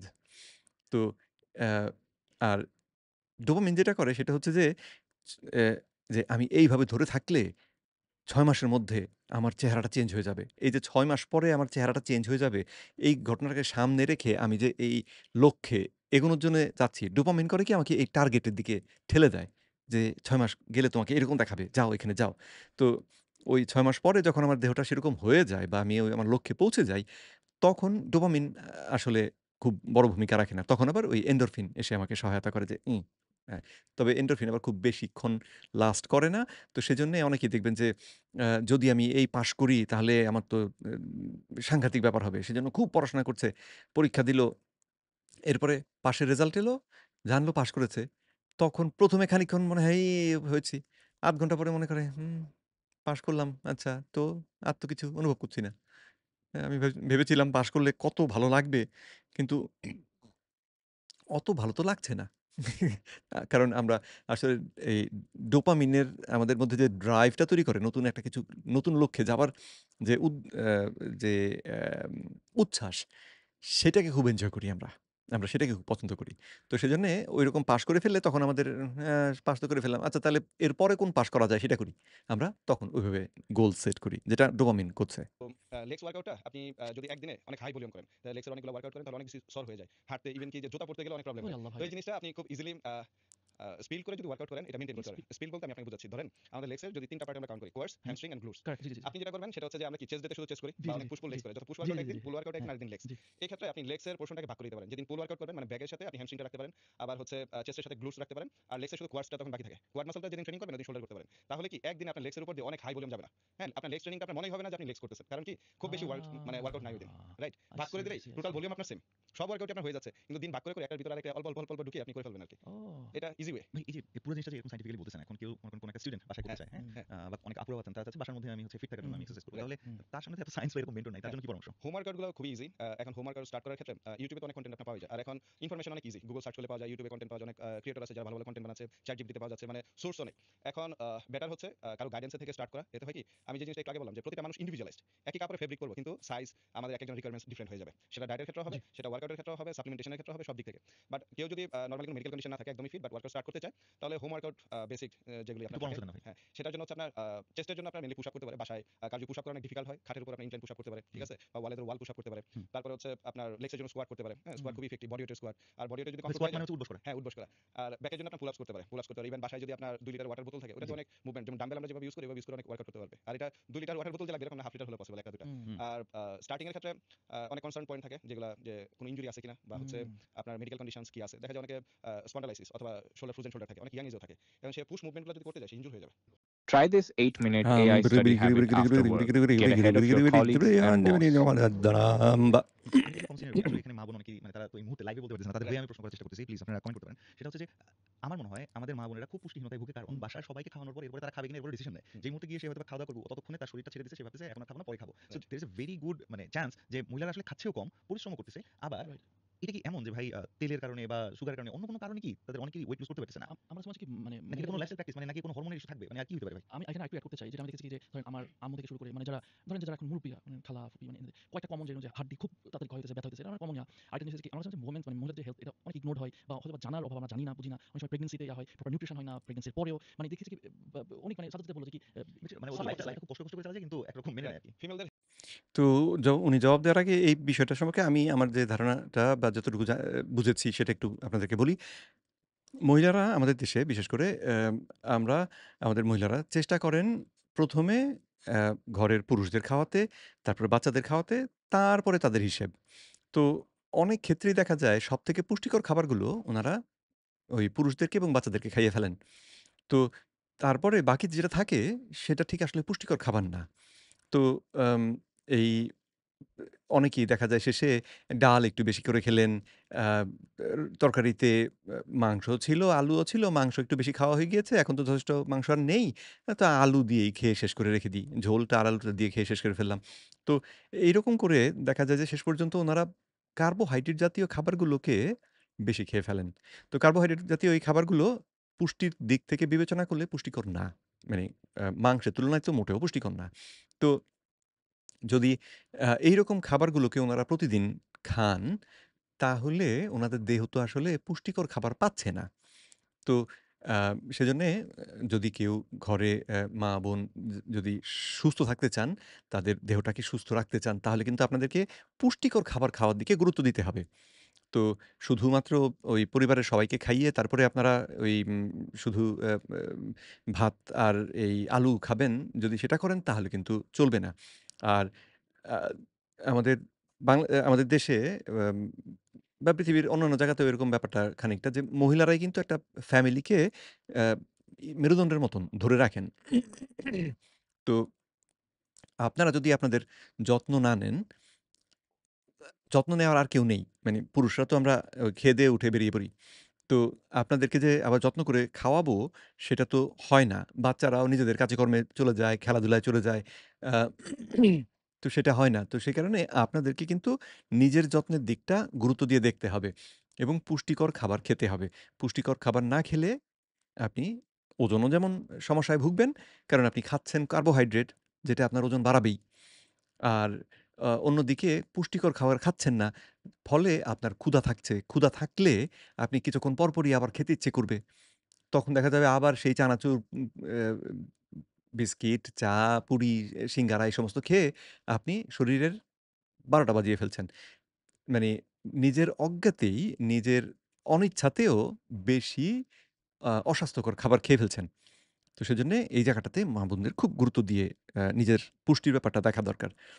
হেলথ একটু ডিফারেন্ট। এখানে হচ্ছে ওরা প্রতি মাসে একটু স্ট্রাগল করে জিনিসটা সাইকেলের জন্য। তো ওইখানে যে ইস্যুসটা হয়, ওদের হচ্ছে এভরি মান্থে হচ্ছে আপনার আয়রন ডেফিসিয়েন্সি হওয়ার অনেক চান্সেস থাকে এবং হিমোগ্লোবিন কমে যায়। তো এটার কারণে ওদের হচ্ছে বোন ডেনসিটি, বোন মিনারেলও কমে। এবং ভাইয়া বলল যে জয়েন্টের পেইন, হ্যাঁ? হুম। তারপরে হচ্ছে লোয়ার ব্যাক পেইন, এই ইস্যুসগুলো খুব আর্লি রেইজ হয়। হুম। তো ওদের খাবারগুলো একটু কনসিয়াসলি চুজ করা দরকার। ওরা কি খাচ্ছে, নিউট্রিশন প্রপার ব্যালেন্স হচ্ছে কিনা। আর ফ্যামিলিতে ওদের নিউট্রিশনের ব্যাপারে আমাদেরকে এক্সট্রা এলার্ট থাকা দরকার। হুম। যারা আমরা বাচ্চা-কাচ্চা অথবা বা যারা হাসব্যান্ড, ওরাও ওদের ওয়াইফের প্রতি মানে কেয়ার করা উচিত, নার্চারিং করা উচিত। সবকিছুর পরে হচ্ছে যে নিউট্রিশনটা ম্যাটার করে। হুম। ডায়েটের ক্ষেত্রে খাবার কি খাচ্ছে? আমরা বাঙালি খাবারগুলো কি মেইনলি ১ প্লেট ভাত, হুম, এটার হুম। সাথে অল্প একটু হচ্ছে আপনার সবজি, মাংস, একটু ভর্তা দিয়ে ভর্তা, একটু হ্যাঁ। এই ক্ষেত্রে খুবই একটা বেস্ট আইডিয়া হচ্ছে যে একটা খাবারের প্লেটকে আপনি ৪ ভাগে ভাগ করতে পারেন। একটা পোরশন হচ্ছে আপনি কার্বোহাইড্রেট রাখবেন, সেটা ভাত হোক, রুটি হোক, মানে এনি কাইন্ড অফ কার্বোহাইড্রেট। একটা পোরশন রাখবেন একটা প্রোটিন সোর্স। এটা হবে কি chicken, beef, mutton, fish, anything. আরেকটা পোরশন রাখবেন হচ্ছে আপনার ভেজিটেবলস। সেটা হচ্ছে এনি কাইন্ড অফ ভেজিটেবলস। আর একটা পোরশন রাখবেন ফ্রুটস। তো ৩ বেলা হোক, ৪ বেলা হোক, আপনি যদি প্রপার এভাবে একটা প্লেটকে ডিভাইড করে আপনি খেতে পারেন, আপনার নিউট্রিশন অলমোস্ট কভার হয়ে যাবে। মুসা ভাই, আমাদের দেখা যায় না, এটা ভালো বুদ্ধি না। কারণ এটা ওই আমেরিকার তৈরি করা যে প্লেটের ধারণা, সেই ধারণাটাকে এখানে উনি শেয়ার করলেন। এটা ভালো বুদ্ধি না। কারণ হচ্ছে হিসেব করে যদি দেখেন তাহলে দেখবেন প্লেটটার তাহলে ওই মাংসের অংশটা বাদ দিলে বা প্রোটিন অংশটা বাদ দিলে বাকিটা পুরোপুরি হয়ে গিয়েছে কার্বোহাইড্রেট। ফ্রুটও যেমন কার্বোহাইড্রেট, ভেজিটেবলগুলোও কার্বোহাইড্রেট আর ভাত তো নিয়েছেন সেটা তো কার্বোহাইড্রেটই। তো তাহলে এত মানে ৭৫ ভাগ আপনি খাচ্ছেন কার্বোহাইড্রেট আর মাত্র ২৫ ভাগ খাচ্ছেন প্রোটিন বা প্রোটিন এবং ফ্যাট মিশিয়ে। তাতে কিন্তু দেহের প্রপার যে পুষ্টি সেটা হয় না। আর উদ্ভিজ্জ খাবারগুলোর মধ্যে পুষ্টি থাকে তুলনামূলকভাবে কম। তো সে কারণে এই উদ্ভিজ্জ খাবারগুলির উপরে এত নির্ভর করলে তখন দেহ আসলে বিপদের মধ্যে পড়ে। আর এটা পরে বোঝাও খুব কঠিন। কেন? এই যে ভাই বলে দিলেন যে এইরকম করাটাই সবথেকে স্বাস্থ্যকর এবং এটাকে সাপোর্ট করার জন্য বিদেশি গবেষণা পর্যন্ত রয়েছে। ইউকে ফুড প্লেট, তারপরে ইত্যাদি, ইত্যাদি বেশ কয়েকটা ধারণা রয়েছে। সেগুলো দেখে সবাই মনে করবে তাহলে তো আমি ঠিক কাজটাই করছি। অথচ এই খাবারগুলো যে আসলে পুষ্টিকর খাবার না, সেই কারণে তার দেহে যে পুষ্টির ঘাটতি পড়ছে, এই বিষয়টা কিন্তু তখন কারো মাথায় তখন আসে না। তখন তারা মনে করে, "কি হইল? কেন কাজ করছে না?" ইত্যাদি, ইত্যাদি খুঁজে বেড়ায়। অথচ তাদের ক্ষেত্রে যদি দেখা যায় আমরা এই এই কার্বোহাইড্রেট জাতীয় খাবারগুলোকে, বিশেষ করে এই যে সহজপাচ্য কার্বোহাইড্রেট যেটা, শর্করা যেটা, ভাতটাকে যদি সরিয়ে দিয়ে তার পরিবর্তে সেখানে কিছু মাছ, মাংস দিতে পারি। এখন এই ক্ষেত্রেও অনেকে প্রশ্ন করবেন যে, "এত মাছ, মাংস পাবো কই? দাম তো বেশি।" সত্য কথা। অ্যা কিন্তু যদি অসুস্থ হয়ে পড়েন সেখানে তো পয়সা খরচ করতে হবে। তার থেকে বরং এই মাছ-মাংসের প্রতি পয়সা যে একটু বেশি খরচ করে যদি সুস্থ থাকা যায়, সেটাই তুলনামূলকভাবে ভালো। তো আ আবার মাছ-মাংস সবসময় যে একেবারে উম বড় মাছটা আর দামি মাংস খেতে হবে তাও না। আপনি কম দামের মাংস খান। গরুর ভুঁড়ি কিনে নিয়ে আসেন, সেটাকে খান। গরুর যেই অংশটা লোকে খেতে চায় না, কম দামে বিক্রি হয়, সেগুলোকে খান। মুরগির অ্যাম অ্যা বাজারে গেলে দেখবেন মুরগির অ্যা আস্ত মাংসটা বিক্রি হয়ে গিয়েছে এক দামে। আর ওই মাংসটাকে বের করে ফেলার পরে হাড় এবং তার সঙ্গে সামান্য মাংস এরকম সহ ওইটা আবার কম দামে বিক্রি হয়।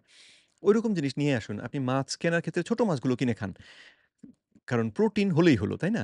তো এইরকম করে যদি পরিকল্পনা করে বুদ্ধি করে করেন, তাহলে কিন্তু আপনার দেহের পুষ্টির চাহিদাও মিটে যাবে এবং আপনি অ্যা সুস্থ থাকতে পারবেন।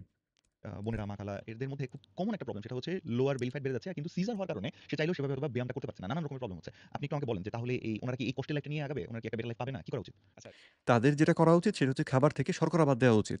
কারণ এই যে চর্বি জমানোর কাজটা করে ইনসুলিন। আর ইনসুলিন দেহে নিঃসরণ হয় যখন আমরা শর্করা জাতীয় খাবার খাই। তো শর্করা জাতীয় খাবার খেলেই এই ইনসুলিন বেড়ে রক্তের অতিরিক্ত চিনি যেটা খেয়েছি, সেই চিনিটাকে চর্বি আকারে জমা করবে। তো তারা যদি শর্করা মুক্ত খাবার খায় বা শর্করা খাওয়ার পরিমাণ সাংঘাতিকভাবে কমিয়ে দেয়, সবুজ শাকসবজি বা জটিল শর্করা যেগুলোকে বলা হয়, সেগুলো ছাড়া অন্য কোনো শর্করা না খায়, তাহলে দেখা যাবে যে তাদের ইনসুলিন হরমোনটা আগের মতন বেশি নিঃসরণ হবে না, কম নিঃসরণ হবে। এবং কম নিঃসরণ হলে এটা কম সময়ের মধ্যেই আবার দেহ থেকে বেরিয়েও যাবে। ধরেন ১ বালতি অ্যাম যদি না, ফোঁটা দিয়ে হিসাব করি তাহলে সহজ হবে।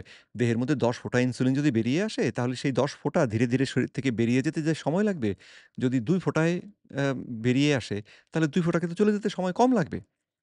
তার মানে দেহটা এই ইনসুলিন মুক্ত থাকবে বেশি সময়। তার মানে দেহের মধ্যে চর্বি জমার সম্ভাবনাটা, সুযোগটা, উপায়টা কমে যাবে। তাহলে উনাদের এই চর্বি জমার ঘটনাটা ঘটবে না। অথচ ওদিকে কিন্তু তিনি পেট ভরেই তখন খাবেন। পেট ভরেই তিনি খেলেন, কিন্তু ওজন বাড়ছে না। কারণ ইনসুলিনটাকে তিনি দীর্ঘক্ষণ বাড়িয়ে রাখার মতন খাবারগুলো খাননি। ডেফিনিটলি কিন্তু হচ্ছে প্রেগন্যান্সির পরে ওরা যদি ব্রেস্ট ফিড করে তাহলে খুব বেশি ক্যালোরি ডেফিসিট করা যাবে না। তাহলে আবার ফিডিং এর ক্ষেত্রে ইস্যুস তৈরি হবে। হুম, তো একটা লম্বা সময় যাওয়ার পরে আপনার ক্যালোরিটা মেইনটেইন রেখে যদি বডিতে কোনো এক্সট্রা পেইন যেটা স্ট্রেচিং এর জন্য হয়, জি। এই পেইন যদি না থাকে তাহলে ফার্স্ট যেটা করতে পারে বডি ওয়েটের ওয়ার্কআউট দিয়ে স্টার্ট করতে পারে, স্ট্রেচিং করতে পারে, মোবিলিটি ফ্লেক্সিবিলিটির জন্য কিছু ওয়ার্কআউট করতে পারে। আর খাবার খুব বেশি ডেফিসিট না করে যেটা বললাম খাবারটা মেইনটেন্যান্স ক্যালোরিতে রেখে ওয়ার্কআউট বা এক্টিভিটিস দিয়ে ক্যালোরিটা ডেফিসিট করবে। আফটার 1 ইয়ার তখন হচ্ছে ফুলি হচ্ছে সে ফোকাস করতে পারে। হাই ইন্টেন্স ওয়ার্কআউট থেকে শুরু করে সবই। বাট অনেকে খুব আর্লি টাইমে হচ্ছে ওয়ার্কআউটে ফোকাস করতে চায়। মানে আবার বেবি হওয়ার হ্যাঁ, কিছুদিন পরেই? কিছুদিন ও পরে আমি অনেকেই পাই দেখা যায় 3 মান্থ 4 মান্থ পরে আসছে যে ভাইয়া এখন বডি কন্ডিশন খুবই খারাপ। আগে থেকে 10-12 কেজি ওয়েট বেড়ে গেছে। এখন এটা কমাবো, খুবই আর্লি কমাবো। আমার হাতে খুব একটা সময় নেই। আগের মতো আমি ফিট হতে চাই। বাবু হওয়ার আগে যেমন ছিলাম এমন। তো এটা হবে কি আল্টিমেটলি ইমপ্যাক্টটা পড়বে হচ্ছে বাচ্চার উপর। হুম, তো এইরকম ক্ষেত্রে অবশ্যই হ্যাঁ, বাচ্চার যে ওয়েল বিইং সেটাকে খুব ভালো করে বা মাথায় সবসময় রাখতে হয়।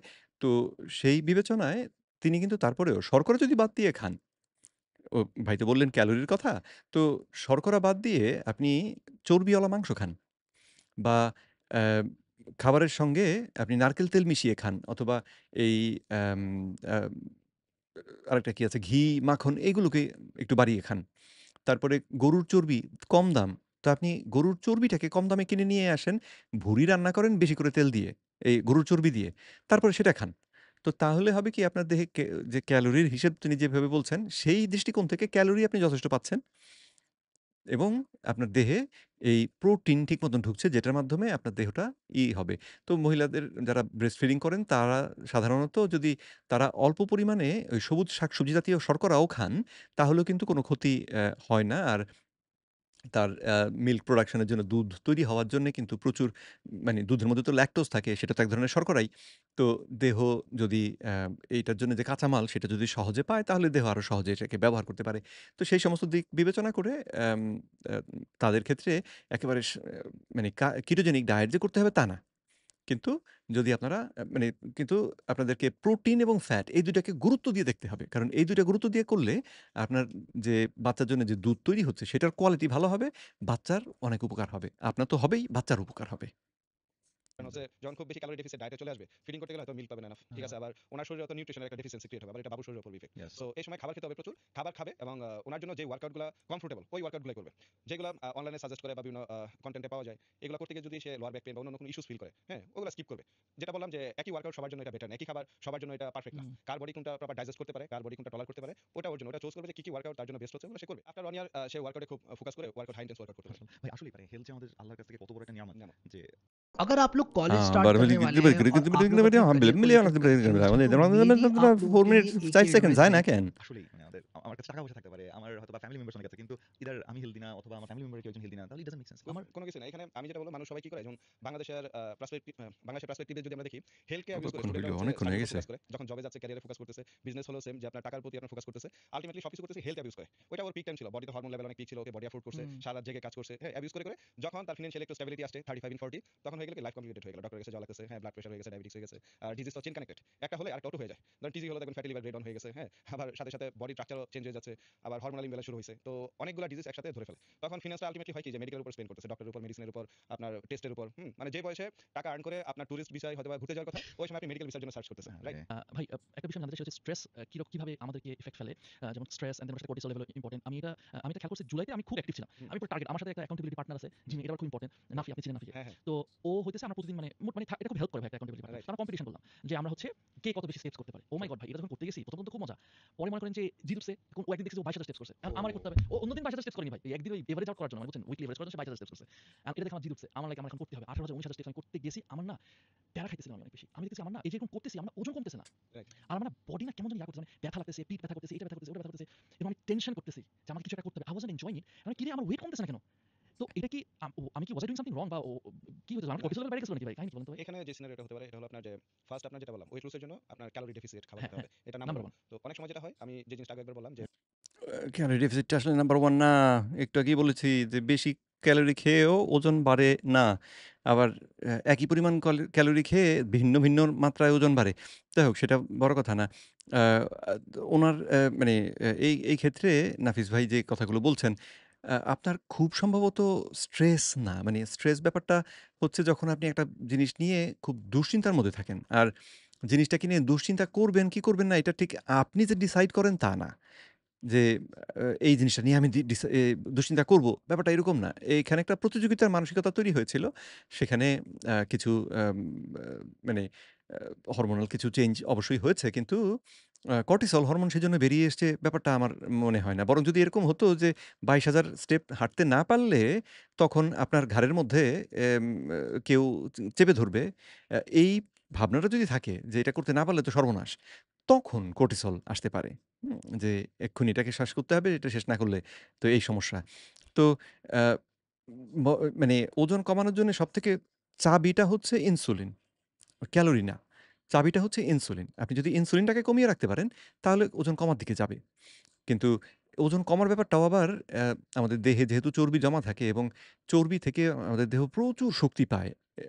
সারাদিন এটা ডক্টর জেসন ফাং এর মুখে শুনেছিলাম যে, একজন প্রাপ্তবয়স্ক পুরুষ, মাসকিউলার পুরুষ যদি সারাদিন না খেয়ে থেকে সারাদিন ২৪ ঘন্টা পরিশ্রম করে, একদম ফিজিক্যালি এক এ শক মানে খুব শক্তি প্রয়োজন এরকম কোনো পরিশ্রমের কাজ করে ২৪ ঘন্টা ধরে, তাহলে ১২৫ গ্রামের মতন ফ্যাট পুড়তে পারে।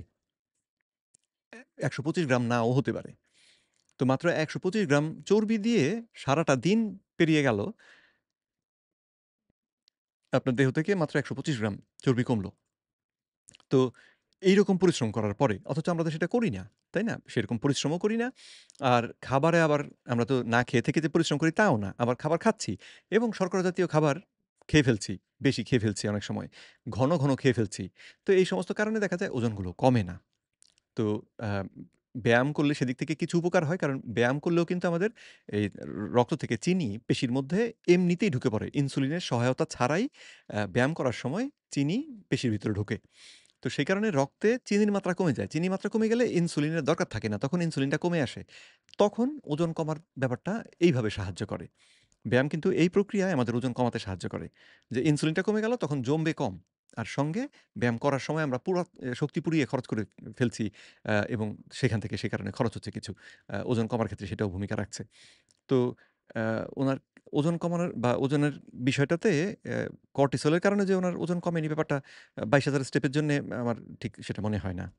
আপনার সবকিছু ঠিক থাকার পর বডি যদি রেসপন্স না করে বডি হচ্ছে প্ল্যাটু হিট করে। যে আপনার ডেইলি ইয়েস। স্টেপ কাউন্টটা ও এখন এটাকে আর মেটাবলিক ভাবে হাইক করতেছে না। মানে মেটাবলিক রেট যেটা আপনার আপ করবে ওকে, বা মেটাবলিজম আপ করে আপনার এক্সট্রা ক্যালোরি বার্ন করবে। ওকে। এটা অনেকটা হয়তোবা স্লো করে দিয়েছে। যে কারণে এটা হওয়ার কথা না। এটা খানিকটা উনি হয়তো এখন ওই শাক দিয়ে মাছ ঢাকার চেষ্টা করছেন।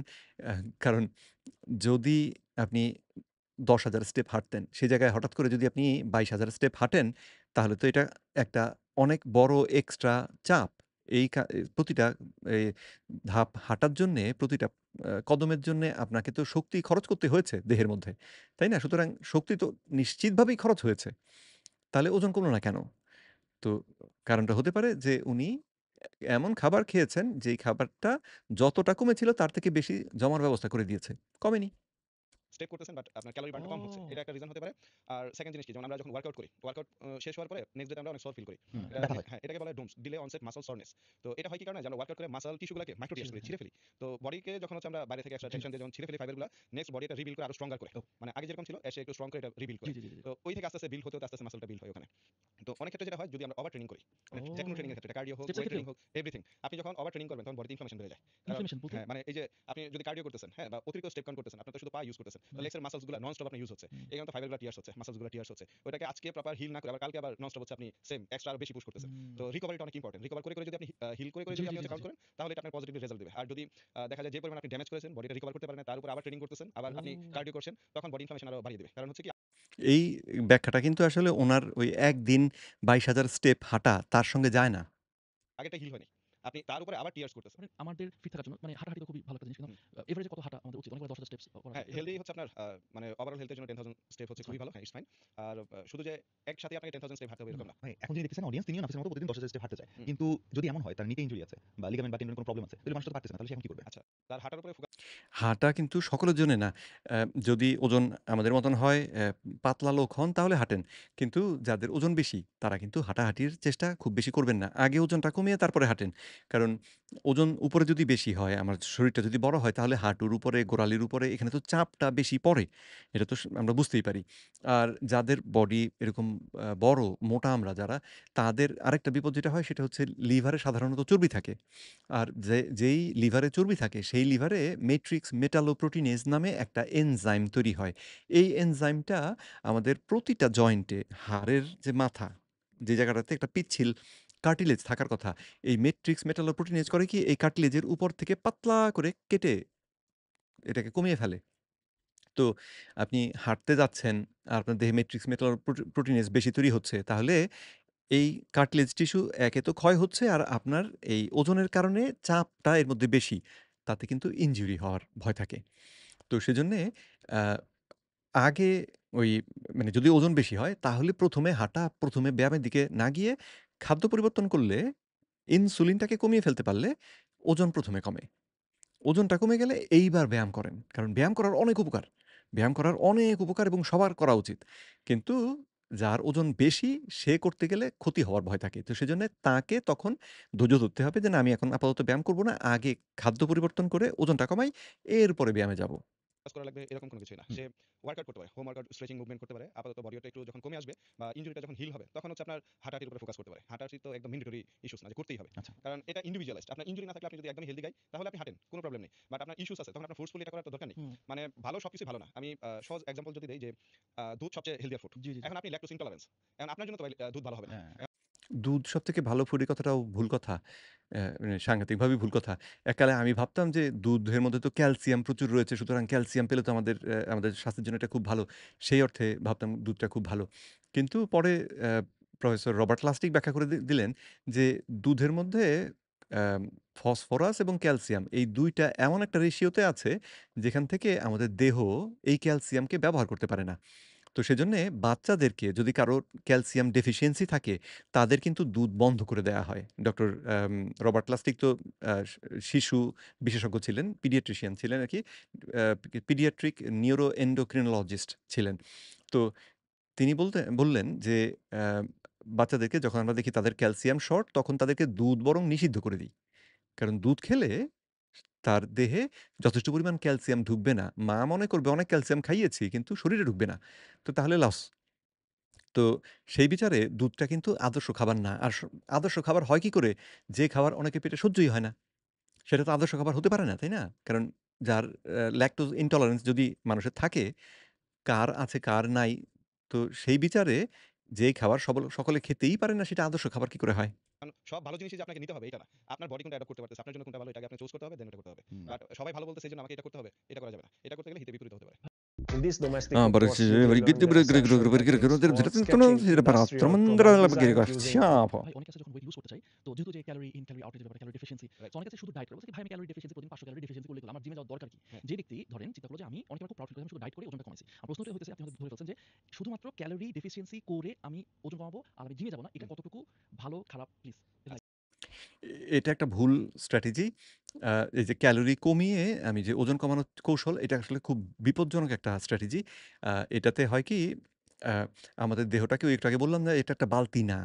এটা একটা আ জীবন্ত জিনিস। এটা নিজের ভেতরের ম্যানেজমেন্ট নিজে করে। আমরা যেরকম চাইছি সেরকম সবসময় যে করে তা না। তো এরকম পরীক্ষায় দেখা গিয়েছে আ 'দি বিগেস্ট লুজার' নামে একটা আমেরিকান শো ছিল, যেখানে এই বিষয়টা বেশ বড় করে উঠে এসেছিল। সেটি হচ্ছে যে, যখন আমরা ক্যালোরি কম খাওয়া শুরু করলাম, প্রতিদিন পাত অ্যা পা ৫০০ ক্যালোরি করে কম খাচ্ছি।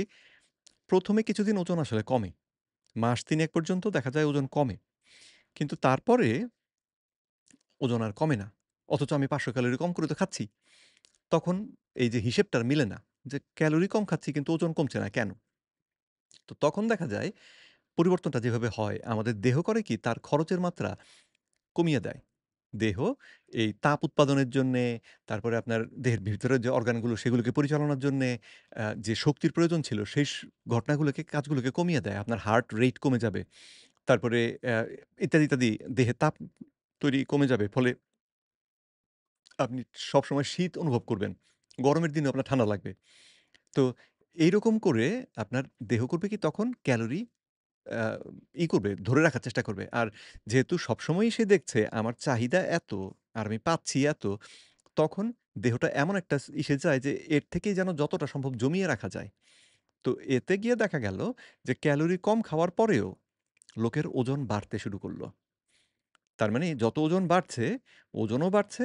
তারা যেহেতু তাদের মেটাবলিক রেট কমে গিয়েছে, তারা অত্যন্ত দুর্বল অনুভব করছেন, খুব বিরক্ত, শীত লাগে, কারো সঙ্গে কথা বলতে ভালো লাগে না। এই জাতীয় ঘটনাগুলো ঘটছে। অথচ ওজনও বাড়ছে।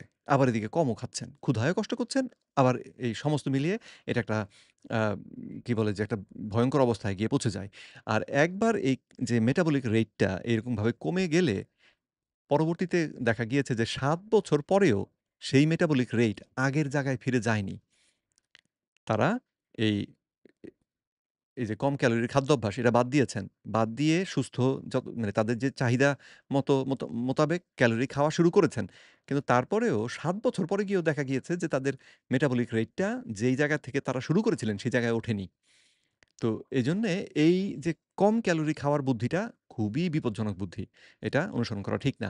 বরং আমরা যদি শর্করা বাদ দিয়ে খাই, তাহলে ক্যালোরি বেশি খেলেও একটু আগে স্যাম ফেলথামের যে এক্সপেরিমেন্টের কথা বললাম, সে ৫,৮০০ ক্যালোরি করে খেয়েও ২১ দিনে তার ওজন বেড়েছিল মাত্র ১ কেজি ৩০০ গ্রাম।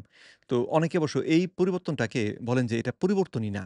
মানে ওজনের পরিবর্তনই না। কারণ হচ্ছে আ এই পরিবর্তনটা আমাদের দেহের মধ্যে আমরা কখন পানি খেয়েছি, কখন খাবার খেয়েছি, পেটের মধ্যে কখন পায়খানা করেছি, তার উপর ভিত্তি করে এই পরিমাণ ওজনের হেরফের হতেই পারে। তো কেউ বলেন যে এটা তাহলে তার ক্ষেত্রে আসলে কোনো ওজনের পরিবর্তন হয়ইনি। তো অথচ ৫,৮০০ ক্যালোরি করে সে খেয়েছে অনেক বেশি ক্যালোরি, তাই না?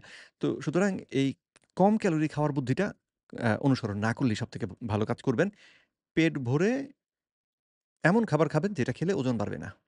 এমন খাবার খাবেন যেটা খেলে ইনসুলিন হরমোনের নিঃসরণটা দুম করে হবে না, বেড়ে যাবে না। আচ্ছা। হ্যাঁ, এটা অনেকেই করে এবং এটা হেলথি ওয়ে না। হেলথি ওয়ে না কি কারণে?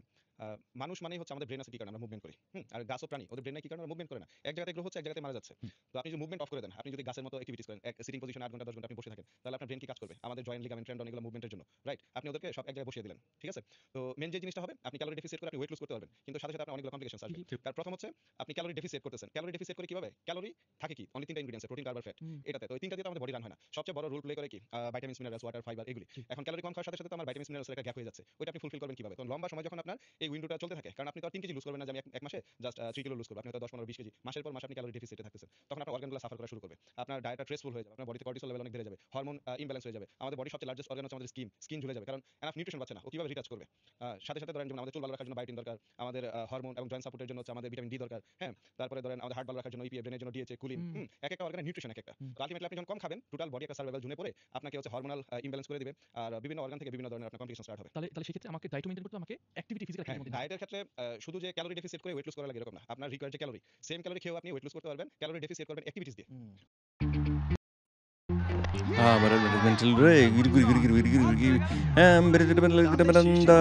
ওকে, তার মানে আমি ওই যে গাছের মতো বসে থেকে শুধুমাত্র কম সার বা কম পানি নিবো এভাবে করে হুম। হবে না। রাইট, আমাকে আসলে মানুষের মতো মুভ করতে হবে রাইট। এবং আমার প্রয়োজনীয় খাবারটা খেতে হবে, অতিরিক্ত পরিমাণ না। এখানে ভাই আমার একটা কথা আপনি আমাকে এ করতেই হবে তা না। কারণ শুধু খাবার দিয়েও আমি যদি শর্করাটাকে বাদ দিয়ে দিই তাহলে ওজন এমনিতেই কমানো যায়। তো তাহলে ব্যায়াম যে করতেই হবে তা না। ব্যায়াম করা ভালো সে সূত্রে আমাদের অবশ্যই করার চেষ্টা করা উচিত। কিন্তু যাদের পক্ষে সম্ভব হচ্ছে না তারা এই ভাবনায় ভাববেন না যে আমি ব্যায়াম করছি না সুতরাং আমার তো হবে না। বরং আপনি ওই আপনার যে বেসাল মেটাবলিক রেট যেটা তার থেকে বেশি ক্যালোরি খেয়েও যদি সঠিক ধরনের খাবারটা খান, প্রোটিন এবং ফ্যাট খান, কার্বোহাইড্রেটটা না খান, তাহলে আপনি এরপরেও আপনার ওজনটাকে কমিয়ে আনতে পারবেন এবং দেহের একটা আ আছে, আমাদের প্রত্যেকেরই একটা নির্দিষ্ট ওজনের মাত্রা আছে যে এই মাত্রা পর্যন্ত ওজন আমাদের দেহ কমাতে দেয়, তারপরে দেয় না। তো আপনি দেখবেন যে আপনি অ্যা ওই চাহিদা থেকে বেশি ক্যালোরি খেলেও ওজনটা সেই জায়গাতে কমে এসে তারপরে থামবে। তারপরে দেখা যাবে যে খুব হচ্ছে না, মানে বাড়ছেও না, কমছেও না। তো সেটা তখন সাধারণত এই ঘটনাটা ঘটে যখন আমরা ওই আমাদের স্বাস্থ্যকর যে ওজন সেখানে চলে এসেছি। সেখানে চলে এলে তখন ওজন আর কমে না। আর তখন যদি কেউ আবার একটু ওজন বাড়াতে চাই, তাহলে চর্বিটাকে একটু বেশি করে খেলে ওজন একটু বাড়ে।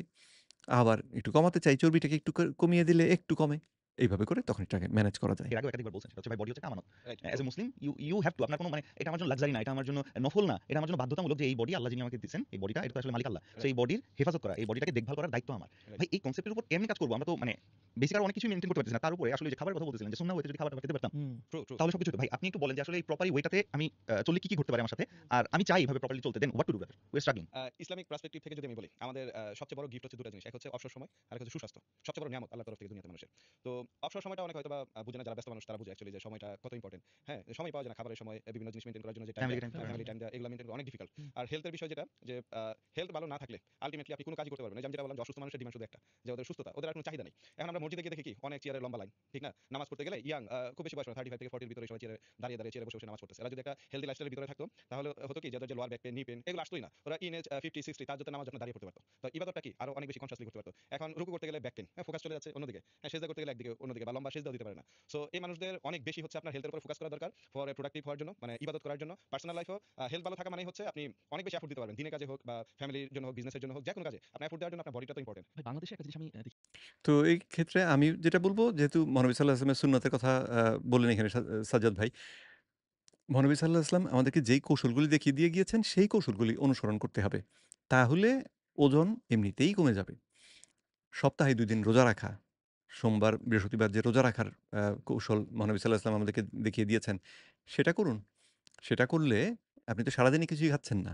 তো কিছুই না খেলে আপনার আ ইনসুলিন হরমোন বাড়ার তো কারণ নাই। তার মানে দেহটা একটা লম্বা সময় চর্বি পোড়ানোর সুযোগ পাবে। আরো ভালো ফল পাবেন যদি সেহরিতে আপনি শর্করা জাতীয় কোনো খাবার না খান। শুধু ডিম খেলেন বা মাছ খেলেন, মাংস খেলেন, কিন্তু শর্করা জাতীয় কোনো খাবার খেলেন না। আর যদি খুব শর্করা খেতে ইচ্ছে করে তাহলে সবুজ শাকসবজি যেটা, সেটা একটু কিছু খেলেন। সালাদ খেলেন। সঙ্গে এই মাছ, মাংস এগুলো খেলেন। কিন্তু ভাত বা রুটি এগুলো খেলেন না। আচ্ছা। তাহলে দেখা গেল যে আপনার শরীরে ইনসুলিন হরমোনটা একটা লম্বা সময় ধরে কম থাকবে। তার মানে আপনার দেহ তখন চর্বি পুড়িয়ে দেহের মধ্যে চর্বি জমার আর সুযোগই পাবে না। ধরুন আমার উদাহরণ যদি দিই, হয়তো বুঝতে আপনাদের জন্য সুবিধা হবে। আমি প্রতিদিনই প্রায় ১৭ ঘন্টার বেশি উপোস করে থাকি। রাত কখনো ১০টা কখনো ১১টা হয়ে যায়। এর মধ্যে খাওয়া শেষ করি এবং তারপরে পরের দিন বিকেল ৫টা কখনো ৬টা কখনো ৭টা তারপরে খাওয়া শুরু করি। তো এই যে লম্বা সময়টা আমি না খেয়ে থাকলাম, এতে হয় কি এই পরের ৬ ঘন্টায় আমি যে খাবার খাই, সেটা থেকে যাই আমার দেহে জমুক, এই লম্বা উপোসের সময়টাতে সেটা খরচ হয়ে যায়। তো তাতে ওজন আর এদিক-সেদিক হয় না। আমি কিন্তু কার্বোহাইড্রেটও খাচ্ছি। তারপরেও আমার ওজন পরিবর্তন হচ্ছে না। তার কারণ হচ্ছে কি, আমি যতটা জমা করছি, উপোস করে সেটাকে খরচ করে ফেলছি। তো ঠিক সপ্তাহে আপনি যদি ২ দিন এরকম রোজা রাখেন এবং সেহরিটাকে এভাবে করে করেন, তাহলে অনেক উপকার পাবেন। তারপরে সপ্তাহে এই ২ রোজা, তারপরে মাসের মাঝখানে যে আইয়ামে বীজ যে ৩ টে রোজা বলা হয়, এইগুলো যদি আমরা করি এবং যদি একটু খেয়াল রেখে শর্করাটাকে খাবার থেকে সবসময়ই চেষ্টা করি একটু বাদ দিয়ে রাখতে। ইফতারের সময় একটা খেজুর খাবো, খাবো কোনো অসুবিধা নেই। আ মধু দিয়ে আ মহানবী সাল্লাল্লাহু আলাইহি ওয়াসাল্লাম শরবত খেতেন। ইফতারের পরে আমি মধু দিয়ে একটু শরবত খেলাম, কোনো অসুবিধা নেই। কিন্তু রোজাটা যখন সেহরিটা শুরু করব তখন আমি খেলাম স প্রোটিন এবং ফ্যাট। তাহলেই কিন্তু চমৎকার ফল পাবো। কি যে মানে প্রোটিন সাপ্লিমেন্ট, প্রোটিন পাউডার বা ক্রিয়েটিন হুম। এগুলা কেন জানি মানুষ খুব নেগেটিভলি দেখে। যেমন আমি ইউএসএ দেখছি এটা খুবই নরমালাইজড, এভরিওয়ান টেকস ইট, মানে এটা কেউ কোনো মনে করে না। বাট বাংলাদেশে কেন জানি এটা একটা ট্যাবু যে ভাই আমি প্রোটিন কিছু পাউডার কিছু না, আমি একদম ন্যাচারাল। হুম। হ্যাঁ, ইটস ফাইন। তো এখানে এসে মানে অনেকটা মানুষ ভাই স্টেরয়েড কি জানি এই জায়গাটাতে আমি দেশের বাড়িতে বেশ কিছুদিন ছিলাম। আমি বিদেশেও দেখেছি সাধারণ মানুষ অবশ্য এই প্রোটিন পাউডার এগুলোকে পছন্দ করে না। তো উনি যেটা বললেন যে লোকে মাইন্ড করে না, না, লোকে মাইন্ড করে। মানে যেকোনোই কিছুই যখন নাকি প্রাকৃতিক উপায়ের বাইরে আমরা কিছু করি, তখন লোকে সেটাকে খুব মানে সহজ চোখে দেখে না। আ প্রয়োজনে অনেকেই ব্যবহার করেন। যদি অসুস্থ কেউ হন তাহলেও তাকে ব্যবহার করতে হয়। আ এবং সেজন্য এগুলোর ব্যবহারে কিছু উপকার আমরা দেখি। কিন্তু আ ব্যা এটাকে অ্যা আমাদের জীবনে স্বাভাবিক এটা প্রত্যেকদিনই আমাদের খাওয়া উচিত। এইরকমভাবে বোধহয় দেখার থেকে প্রাকৃতিক যে খাবার, আমি যদি মাংস খাই তাহলে প্রোটিন পাউডার খাওয়ার দরকারটা কি? তাই না? মাংস খাবো, মাংস হজম হবে, সেখান থেকে আমার দেহ প্রোটিন পাবে। আল্লাহ রাব্বুল আলামিন তৈরি করে দিয়েছেন, সেটার হজমের ব্যবস্থা করে দিয়েছেন, প্রাকৃতিকভাবে সমস্তটা হবে। তো এই পাউডারটা খেয়ে কিভাবে তৈরি করেছে, কিভাবে এটাতে কি সমস্ত করে দিয়েছে, কি জিনিস মিশিয়েছে, পেটের ভিতরে গিয়ে কি করবে না করবে, এত ভাবনার দরকারটা কি? তার থেকে বরং মাংস খাই না কেন? তাই না? তাহলে ব্যাপারটা সহজে মিটে যায়। তো যাই হোক আমি আজকের জন্যে বোধহয় এখানেই থামিয়ে দেব। কারণ ৪০-৪২ মিনিট আমরা কভার করেছি। ৪২ মিনিট ২০ সেকেন্ড দেখাচ্ছে আমার এখানে। আ কিন্তু আমার অংশটা তো অবশ্যই অনেক লম্বা হয়ে গিয়েছে। তো আজকে এইখানেই শেষ করি। আর পরবর্তী আ এই ৪২ মিনিট ২০ সেকেন্ডের পর থেকে বাকি অংশটা আ দেখি ইনশাআল্লাহ যদি আগামীকাল আবার করা যেতে পারে। কারণ আমার এখানে রাত ১২:৩০ হয়ে গিয়েছে। তো আমাকে এবার ঘুমোতে যেতেও হবে। তো আম যাই হোক আশা করি বুঝতে পেরেছেন যে আমাদের মুসা ভাই অনেকগুলো কথাই খুব ভালো কথা বলছেন। এবং ব্যায়াম-ট্যায়ামের ব্যাপারে উনি ভালো জানেন। আমি তো ব্যায়ামের বিষয়ে জানি না। তো অনেকগুলোই বেশ আমার কাছে মনে হলো, শুনে মনে হলো যে ভালো বুদ্ধি তিনি দিচ্ছেন। কিন্তু ডায়েট অংশটা নিয়ে তিনি যেমন শিখেছেন তেমনই বলছেন। কিন্তু সেই শেখাটা আসলে আ সম্প্রতি যে নতুন তথ্যগুলো এসেছে তার সঙ্গে ঠিক মেলে না এবং আ উনি সেজন্য যেভাবে ওজন কমানোর যে জটিল উপায়গুলো খানিকটা আমাদেরকে বলছেন, তার থেকে সহজ উপায় রয়েছে। পেট ভরে খেয়ে তারপরে ওজন কমানো সম্ভব যদি আমরা সঠিক খাবারগুলো খাই।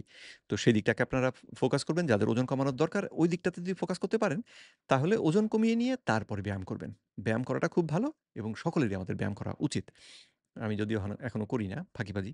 তো কিন্তু সকলের করা উচিত। তবে আমি কিন্তু মানে বসে থাকি যে তা না। আমার দিনের মধ্যে বেশ কয়েকবার বাইরে যেতে হয়। মসজিদে যাই, হাঁটাহাঁটি এবং সেক্ষেত্রে যখনই আমি বেরোই আমি জোরে হাঁটি। তো ওইভাবে আমি চেষ্টা করি খানিকটা কম্পেনসেট করে নিতে আরকি। তো যাই হোক আজকে এই পর্যন্তই তাহলে ছেড়ে দিই। পরবর্তী ভিডিওতে ইনশাআল্লাহ আপনাদের সঙ্গে দেখা হবে। আর আশা রাখছি এই ভিডিও থেকে এই কনটেন্ট দেখার পরে আপনাদের কারো হয়তো কোনো কিছুটা উপকার হবে। তো আল্লাহ রাব্বুল আলামিন সকলকে ভালো রাখুন। পরবর্তী ভিডিওতে দেখা হবে। আসসালামু আলাইকুম ওয়া রাহমাতুল্লাহি ওয়া বারাকাতুহু।